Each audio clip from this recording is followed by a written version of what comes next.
a little bit about Project DreamCatcher. In simplest terms, it's a one-week business boot camp for Native American women.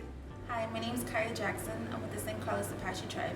And 3 key takeaways that I took from today was 1, don't sell yourself short, know your worth. 2, it's okay to negotiate with buyers and consumers.